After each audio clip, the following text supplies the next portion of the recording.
generations. And now, the power of two restores the one. We got a bidet.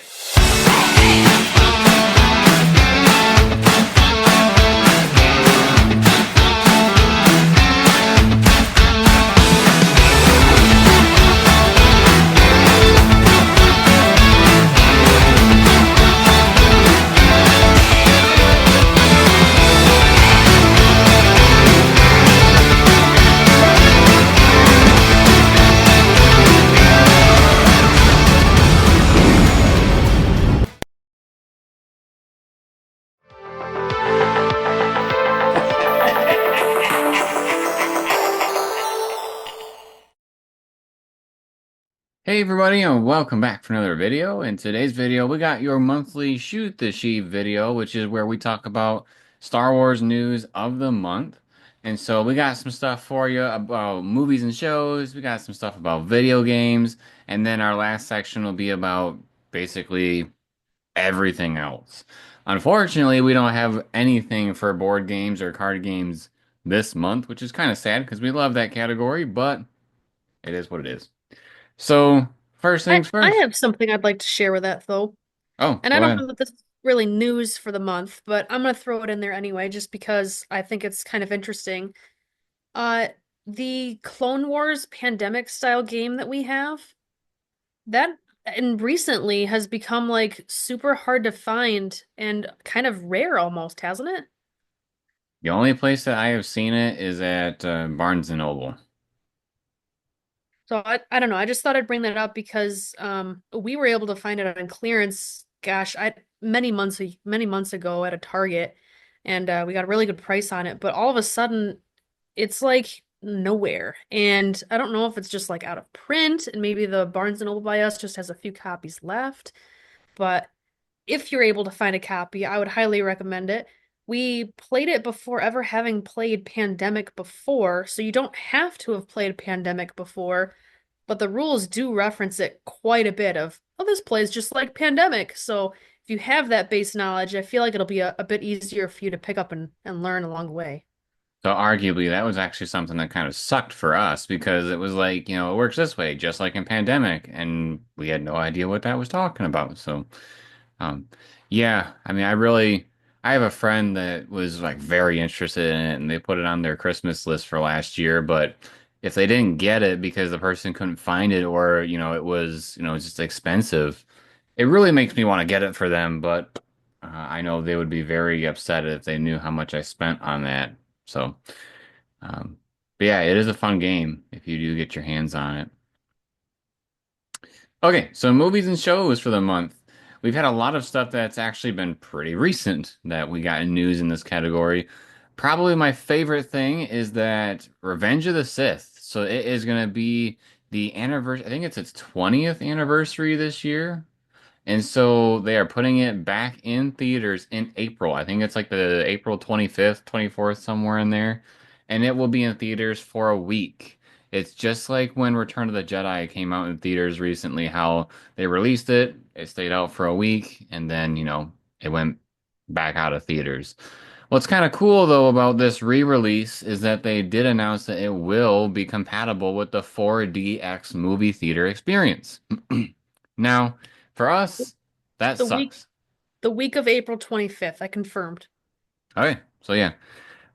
What kind of sucks for us is that there isn't a theater in our state that has 4DX experiences. So, we don't get to really do that, but my hope is that there'll be an IMAX showing. If not, then I guess we'll go see regular. I definitely want to see this again in theaters. I do remember seeing this in theaters when I was a kid, but it's just you can't beat the experience of seeing it on the big screen again. And if it was in IMAX, that'd be absolutely phenomenal. But they haven't really announced all the different formats yet, except for this 4DX. If you don't know what 4DX means, 4DX it has the seats that move. So they did say in the announcement that there's going to be 21 different things that will be programmed to the seat that will be following the movie. So, for instance, in the opening scene when Anakin and Obi-Wan are flying, and there's a part in that scene where Anakin tries to use his ship to ram the bugs off of Kenobi's ship. When he hits Kenobi, there's a chance that your seat will move, like you'll feel the vibration. So they try to do that stuff. I I think also, and I could be wrong, I think 4DX theaters also try to emulate smells and also like the heat of the room. So that might also be a part of it. They did not go into super detail of what will all be included, but those are possibilities. So I look forward to this. This is going to be right at the end of the semester, right when I'm done with my grad class for the semester. So it'll be a fun thing to go do for fun when that's all said and done.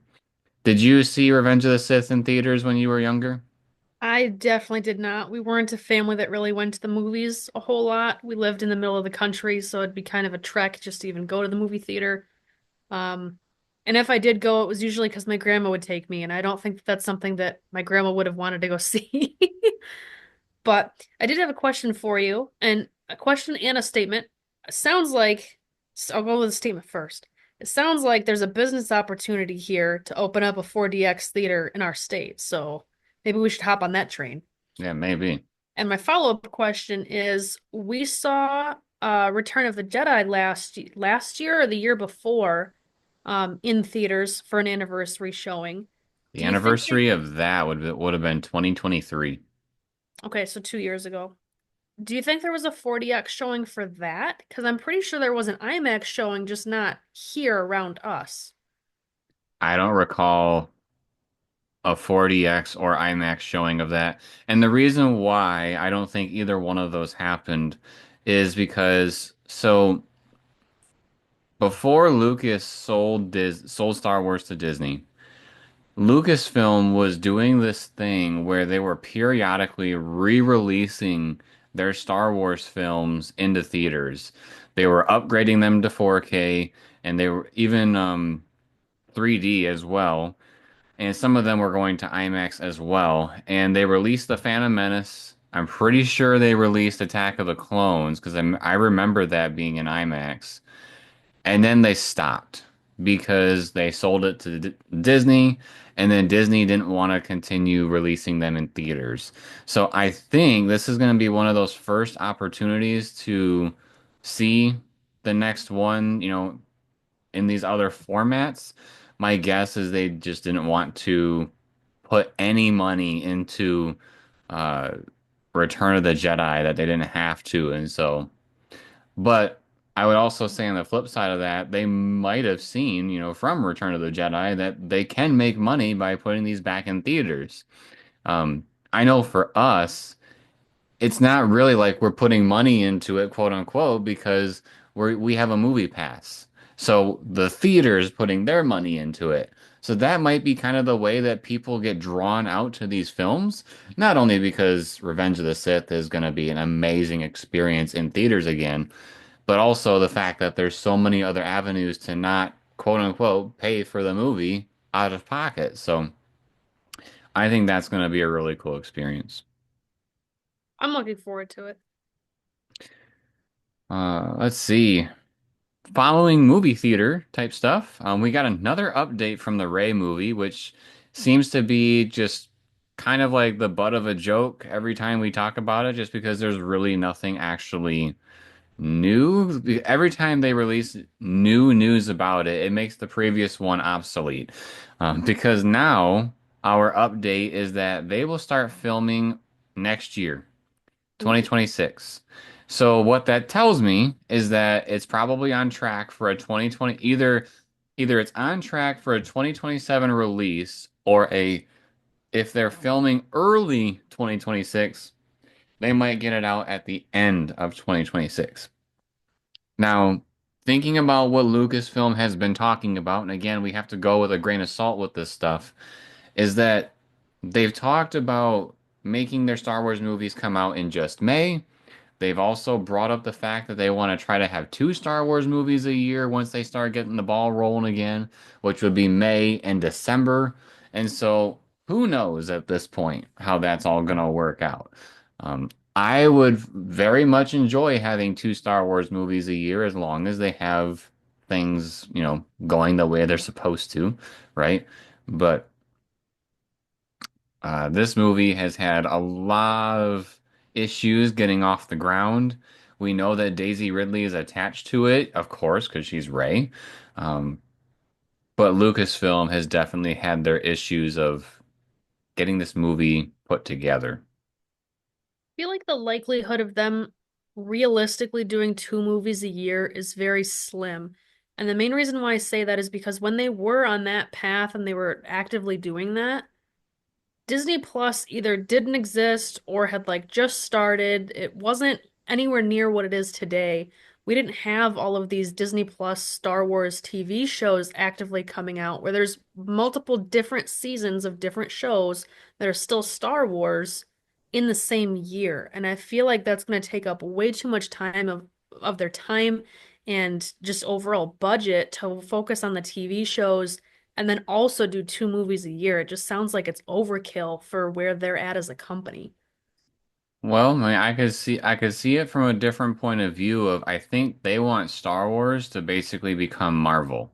Marvel has 3 to 4 movies come out a year, plus they have their TV shows that come out on Disney Plus all the time.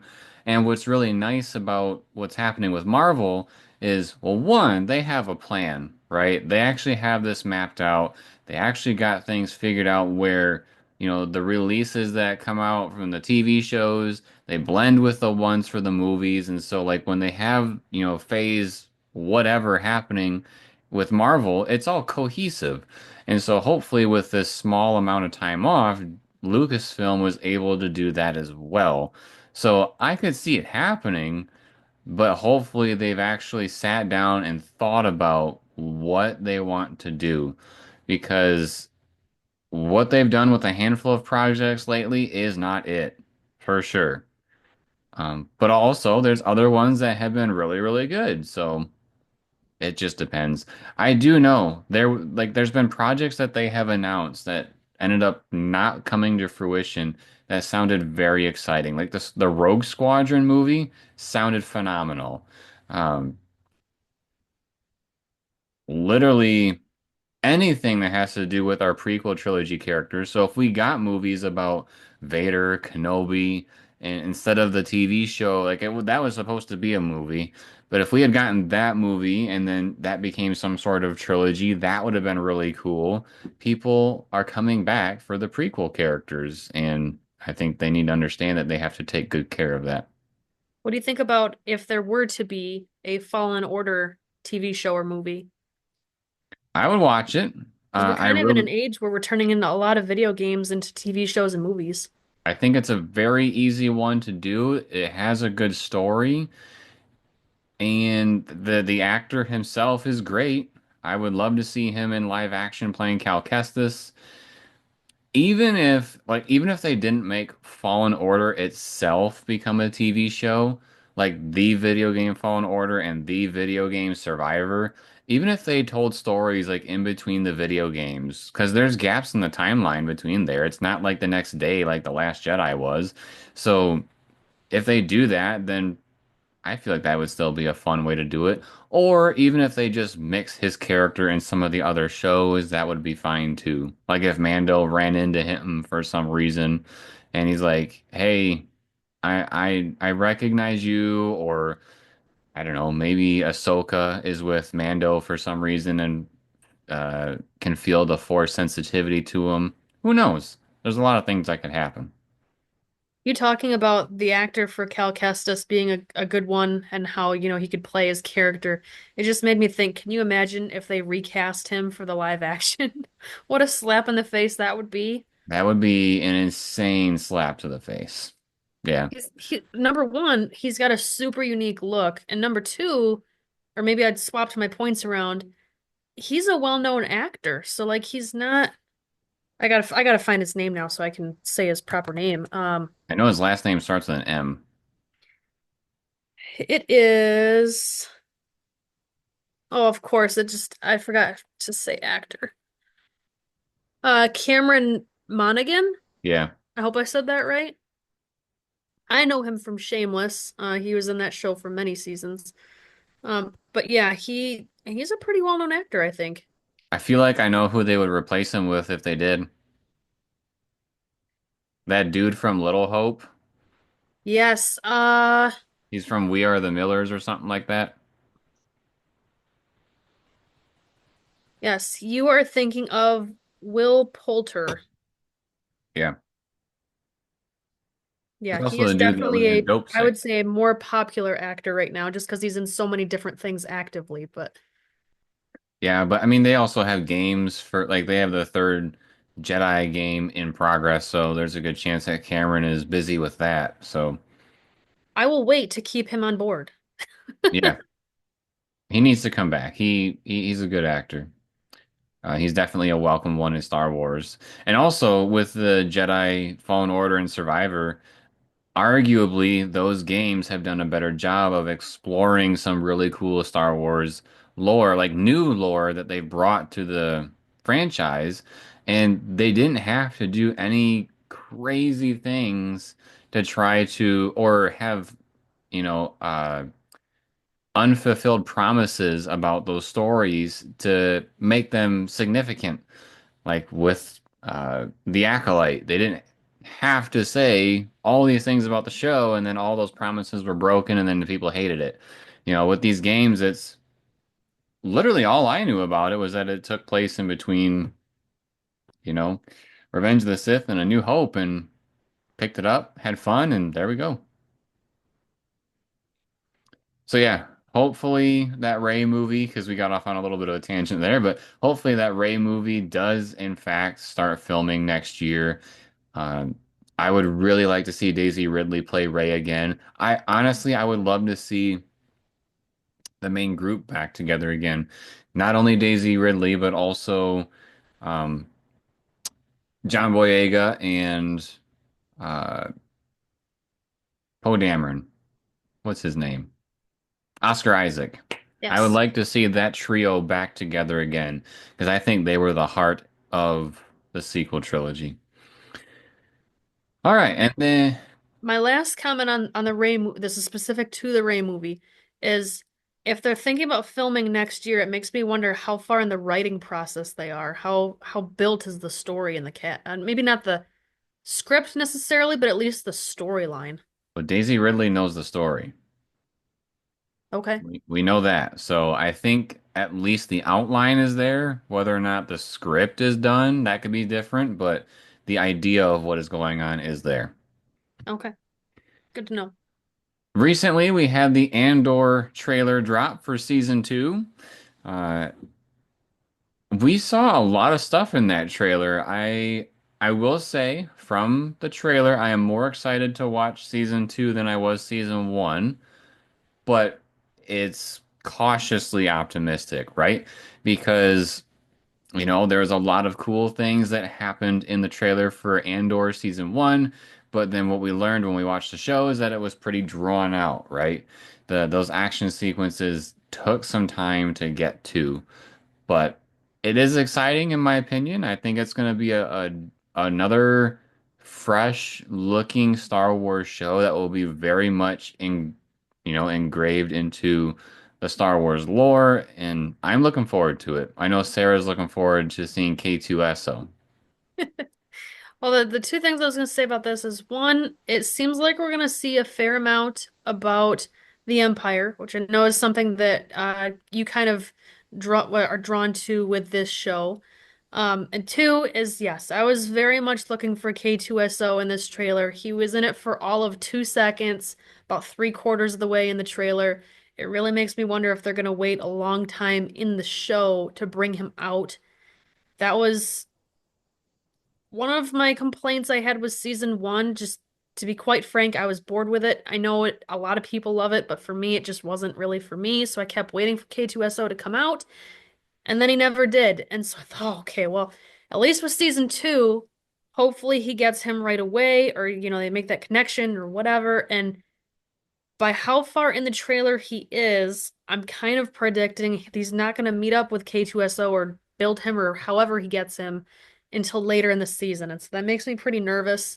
Um, just because I'm not a big fan of the show in general, and that was like the one thing I was looking forward to. So if the majority of the season I don't have the one thing I really wanted, I'm a bit nervous about the show, but we'll see. I'll try to have an open mind and we'll see what happens. It might be wishful thinking, but I'm really hoping because there's supposed to be, I think I heard that there's supposed to be like 12 episodes. It's going to be like four sets of three, where the three episodes are different parts in time, and they're basically like three stories, quote unquote, of Andor. And it's like the adventures of Andor, basically. And my hope, even though I don't think it's going to happen, my hope would be that they release the three at a time per week. Even if they drop like three every other week, I think I'd still be happy. That way people had time to watch it and whatnot. But there's just something about, and this goes for a lot of the other Star Wars shows too, that I found after we watched them again, like a second time later, it's so different watching some of these Star Wars shows week to week as opposed to binging, because the week to week breaks them up into, obviously different segments, but there's proof that Lucasfilm sometimes doesn't really know how to handle that, and that was the Acolyte. Because the Acolyte felt like it was basically a, 4.5 hour movie where they just decided to chop at random spots that was right around that 30 to 40 minute mark. So that's not a good way to do television, in my opinion. Um, but they have other things like The Mandalorian that did it very well. So I just hope that maybe there's a slightly better way to handle some of that pacing with this season.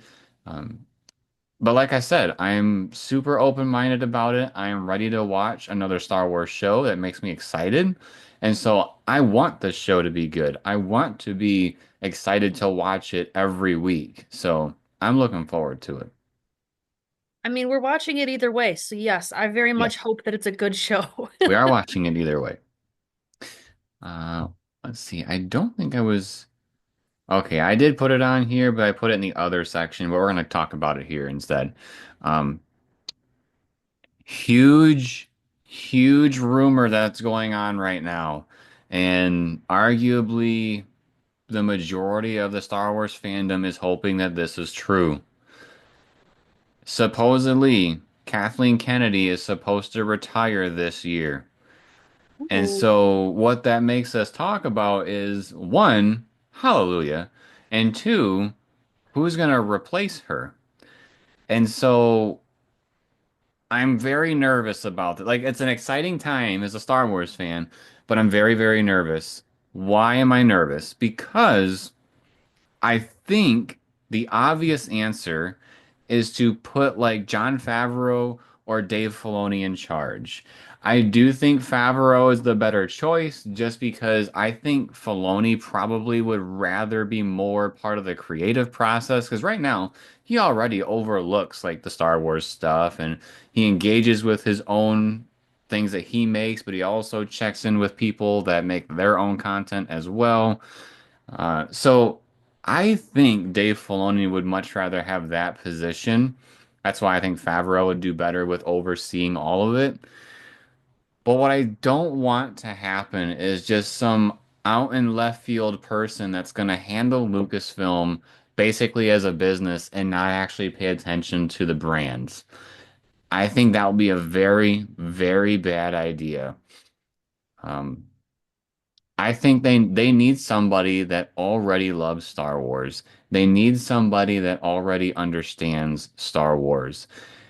Kathleen Kennedy was very much a person that I truly don't believe that she understood the Star Wars lore. She probably understands the original movies, and she's probably seen the sequel trilogy, and she can acknowledge the projects that happened while she was around. But I guarantee you, if she played like Star Wars trivia with a group of people, she'd probably come in dead last, is my guess. So I'm hoping that they find somebody that isn't there just for a business aspect. I hope someone is there to make sure that Star Wars is heading in a really good direction. Because even though some people would argue that Star Wars is doing really well, I don't know. I don't know. What do you think? I'm ready for a change. I think your two picks or two ideas would be really good ones. Um, I feel like their projects have been the most successful, and I'm saying that with a caveat because I don't, just being honest, I don't 100% know what I'm talking about there. It's just kind of my opinion. But I feel like their names are the most out there in terms of Star Wars compared to others, right? Like, obviously, there's been TV shows created by other people, but I don't think anybody else has done nearly as many projects that have been as successful as those two. Um, and so I feel like the shows that they are a part of, or the projects they've been a part of, there's been a lot of care into making sure that things are the way that they're supposed to be. Um, some of the shows recently, and I can't remember which ones. I want to say Thrawn with Ahsoka was one of them, but you can correct me on this if I'm wrong, where the characters playing them didn't even bother to watch excuse me, the actors who played the characters didn't bother to watch the characters in previous experiments or previous shows. So Who am I thinking of? you're thinking of the Grand Inquisitor from Kenobi. Yes, thank you. Okay, so wrong And character, but I same say, idea. people are gonna tear you apart because the guy that plays Thrawn, I'm pretty sure he's the guy that played Thrawn in the animated show. So, Oh, oops. um, Wrong character. we need to hold off on that one. Can you maybe rephrase what I was trying to say then? Because I feel like I didn't quite get it out, but you know what I'm talking about. Yeah, so if you're not aware, when Kenobi was being made and they were doing the castings, the guy that they cast for the Grand Inquisitor, they basically, from what people have, brought information to our attention, basically he was told to not watch the Clone Wars. Or not Clone Wars. He was told not to watch Rebels because that's where the character, is. And they kind of wanted to instead say to him, these are the kind of characteristics that this character has. Put your spin on it.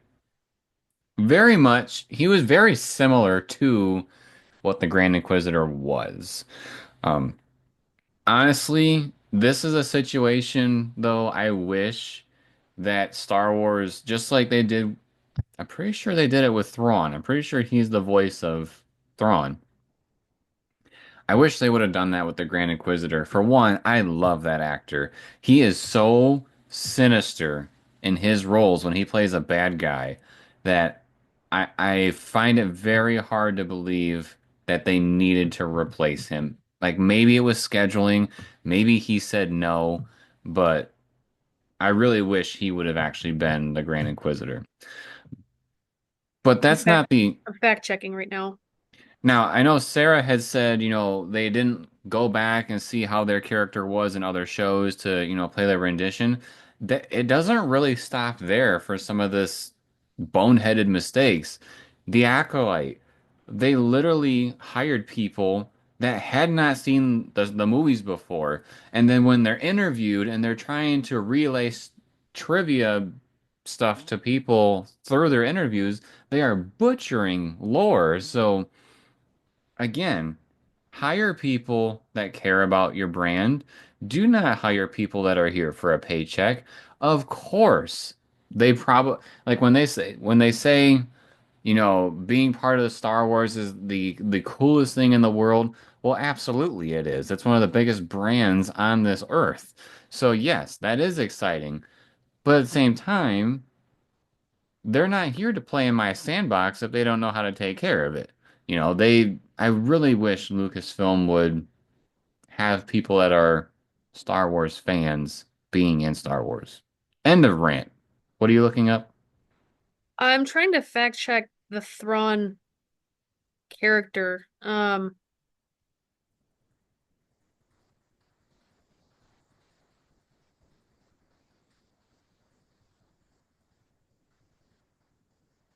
Trying to think if there's anybody else that really happened to. Now, what is a positive experience where somebody knows these characters and the voice actor is lining up with things? The guy that plays in Force Unleashed, Sam Whitmer, Witter, I think is.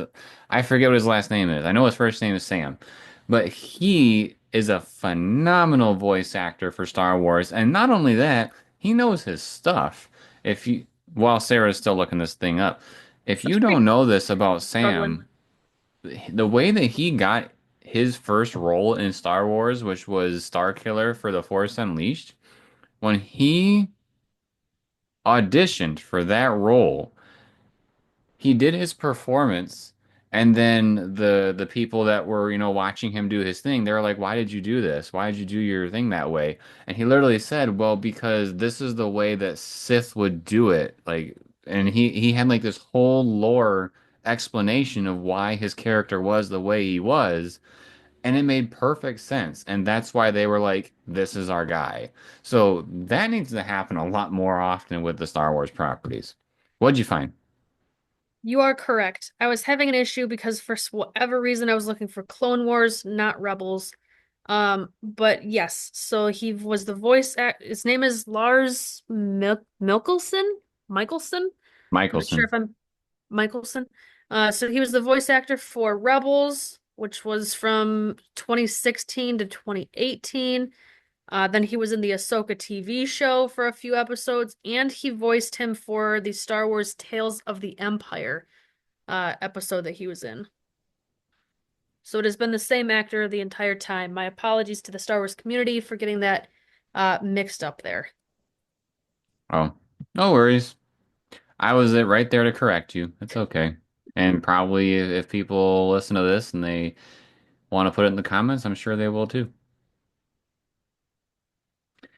But yeah, so Kathleen Kennedy, most likely on her way out. Thank God. Hopefully the best is yet to come. Can you believe it? She's been in charge, I think they acquired Star Wars in like 2013. I think the first movie was that they put out was 2015. So it's been a hot minute.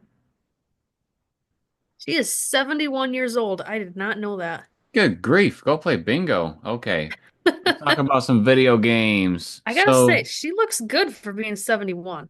yeah, well, she has the money to do it. But she's been the at least come for this little overview from Wikipedia. She has been on the president of Lucasfilm since 2012. Okay, so she's been around the block, that's for sure. Moving on to video games, we got a couple of things here. So if you played Fortnite back when The Rise of Skywalker came out, which was 2019, there was an event that happened before the movie came out. It was kind of like this thing to have a little bit of a promotion, just to get people excited for the movie. And what it was is that, everybody got into the lobby. I think the Millennium Falcon flew around a little bit. But the important part was that there was this speech that Palpatine gave. And basically, it was him kind of saying, the Sith are back and blah, blah, blah. And this speech was referred to in the opening credits of Rise of Skywalker, but us as an audience member for the movie, it was never actually said. It was just told, we were just told that it happened. Well, uh, from the comic book that's coming out, they actually took what happened in Fortnite to now be canon. So when you first start reading the graphic novel or the comic book when they come out for the Rise of Skywalker, I guess when Kylo Ren is doing like his opening sequence like in the film and he's, heading towards the Emperor, we're gonna get like little blurbs of the Emperor's speech to the galaxy. So it's pretty interesting that this like Fortnite event from, you know, 6 years ago is now actually gonna be canon. It's pretty bizarre. Yeah, it's weird. Normally it'd be the other way around of them pulling at things that already exist for the video game and now it's going to be flip-flopped. Yeah. Well, I guess to put it in terms of even not Star Wars, Fortnite has been having all these concerts that are happening in the video game, and it's kind of like saying that concert happened in real life. Even, I mean, we know it didn't, but it's like just merging the two. It's kind of weird that Fortnite could become a medium for Star Wars canon, and supposedly it is now.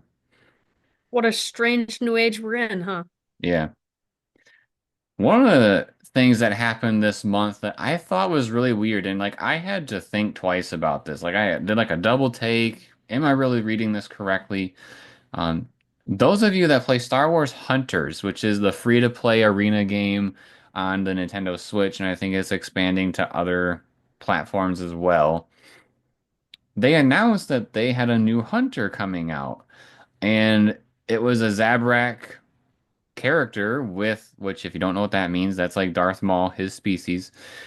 And they had a bow and arrow, and I was like, man, I feel like I've seen this person before.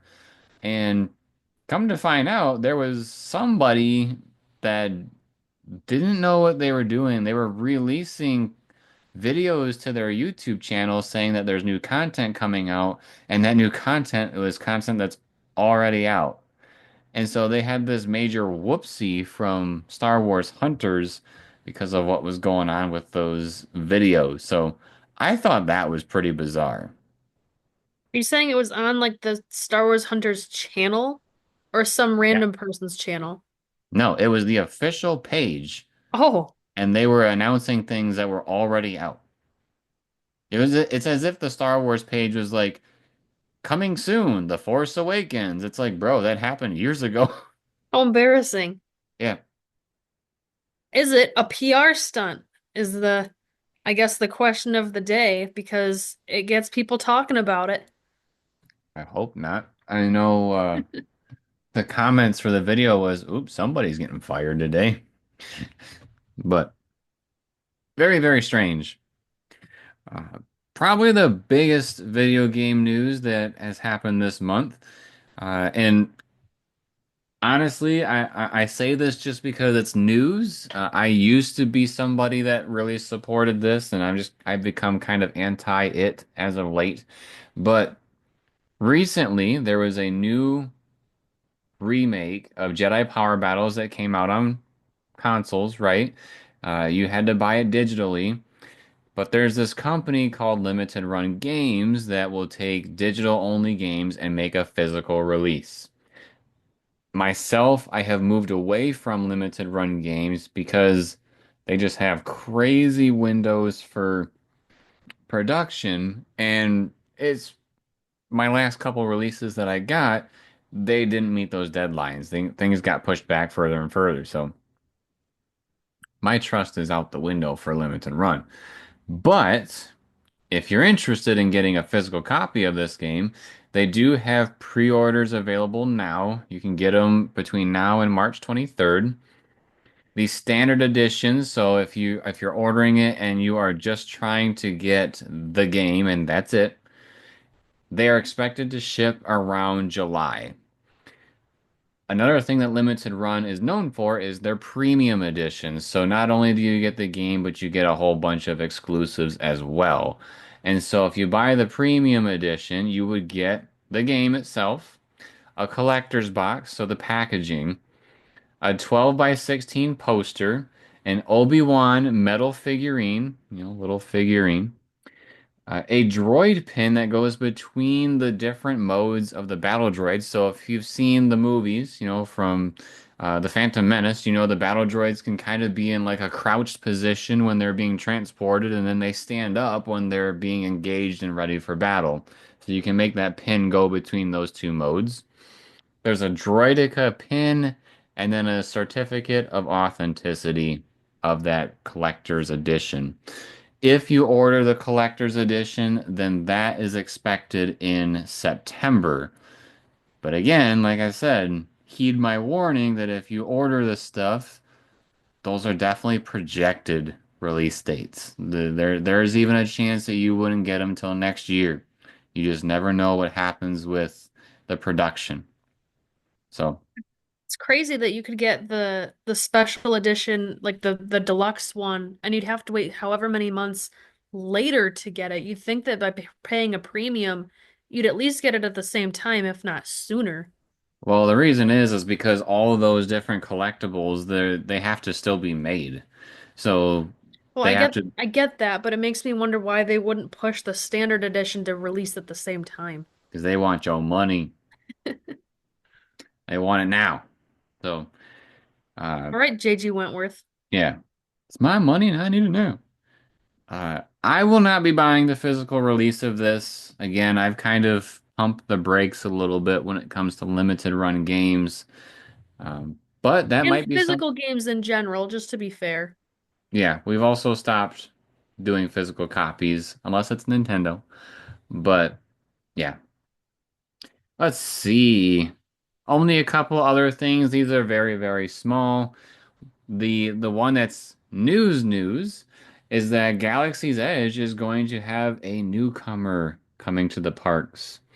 Sarah, what's your guess of this new person that will be walking around Galaxy's Edge? When you say newcomer, do you mean somebody who has not been available before, or just somebody who was only available for a limited time? As far as I know, they haven't been there. Is it Grogu? He's already there. Oh. Um, I think Darth Maul would be pretty cool, but that would be super random for him to all of a sudden be there, so I don't really have any good guesses. It would be really cool to see Darth Maul walking around with his mechanical legs. That would be pretty wild. But no, it is Luke Skywalker. He will be start walking around Galaxy's Edge, interacting with fans and whatnot. The little video that we got that showed him, being a part of Galaxy's Edge, he was with R2-D2. So it makes me wonder if that means that they'll be traveling together, or if it's just going to be Luke walking around. I don't know. So I think that'll be cool. We don't really interact with the different actors when we go to the Disney parks. I think if I were to interact with one, maybe Kylo Ren. He's pretty cool. The Rey actress is also really cool. But I would also say I don't think we see very many. We see the stormtroopers every now and then, and probably Kylo Ren. But aside from them, the only times I think we've seen them is if we legit went to a meet and greet. And then our last little piece, this, so it's news to us. We did not realize that this was a thing until we went to the store and we were just shopping around and happened to run into it. And that is that there are Star Wars Beyblades. The one that we saw was the Luke and Vader combo. So if you don't know what Beyblades are, they are the basically the tops that you can battle each other with. You put them on a little launcher and you pull the string and then they hop into a little stadium and then they spin and hit each other. So with these ones, on top of the Beyblade itself, there's a picture of Luke or a picture of Vader, and then you can, have those two duke it out in the stadiums. There is another pair that you can buy. There's also Mando and Gideon. We saw the two pack for Vader and Luke at Target, but when we were there, I did not see Mando and Gideon. I just happened to run into those when I was just trying to look up some information. Like, were they actually new, or um, have I just not seen them this whole time? And surprisingly, they've been out since like last October, so we've been missing them quite a bit. I think it's pretty cool how there's like a good guy and a bad guy in the pairing. Yeah, I mean that makes sense. I mean, it's always the good versus evil in this situation. So yeah, I think that's pretty cool. Um, Anything that you wanted to mention for this month? I actually do have a piece of news for this month. Surprise, surprise. I'm pretty sure this got released or announced after our last podcast, so we did not include it before. And that is the Star Wars Galactic Star Cruiser, or the Magical Star Wars Hotel, that was at Disney World. That was a failed project. The rooms were ridiculously expensive. Most people can't afford Disney World in general. But if you could, you definitely couldn't afford this unless you had some big time money. Um, they are turning that failed hotel experience into office spaces. I think that's really strange. I understand them not wanting to completely bulldoze the buildings because they're only a handful of years old, but it makes me wonder why they don't turn it into some sort of other experience, either maybe not quite as luxury of a hotel, or maybe it's still a Star Wars themed hotel but without the magical experience part of it, or turning it into some sort of museum or something. Like, I feel like there's some other options that could still bring them in more revenue or keep people in the parks longer versus just office spaces. So it makes me wonder what building are they going to sell off or no longer need because they're moving all these people to this hotel instead of whatever office space they're currently at. I think it's a, I mean, I get it, but I also think it's kind of a sad situation because, I mean, the perk of it, like if they don't change the interior, it's a really cool place to go to work at, right? Because you're basically your job, you are sitting at your desk on a Star Wars Star Cruiser. Like that's amazing. On the flip side, though, the people that are working in this building are the Imagineers that made it. So they basically have to sit in their failure while they make new projects. So that's pretty sad. Um, I I agree with you that I think they should have done something where it was a different type of experience. Maybe they're getting away with some sort of tax credit by doing this. I don't know. I'm just trying to think like maybe if it turns into a work building, maybe there's some sort of write-off there that they could do. But yeah, I think it's kind of dumb. I understand why they wouldn't want to bulldoze it, like you said, with it being really new. It's really nice. But at the same time, I think there probably could have been some sort of attraction there. Like maybe turn it into a bunch of escape rooms or something that people can go to, or like you said, turn it into some sort of museum. But what do we know, right? We don't run the parks. That's my only piece of Star Wars news for this time around. All right, well, that is a good one. It's a sad one, but it's a good one. All right, well, that was our Shoot the Sheev segment for the month of February. So again, that's the monthly news that we go through and share with all of you. So next month you can expect to have one towards the end of March. But if you enjoyed this type of video, make sure to subscribe to the channel and turn on notifications. Drops a like if you liked the video and drops a comment letting us know your thoughts on the stories that we covered. And if there was a story that we didn't cover that you think is worth it, let us know what it was in the comments. And then as always, everybody, thank you for watching. We'll see you next time.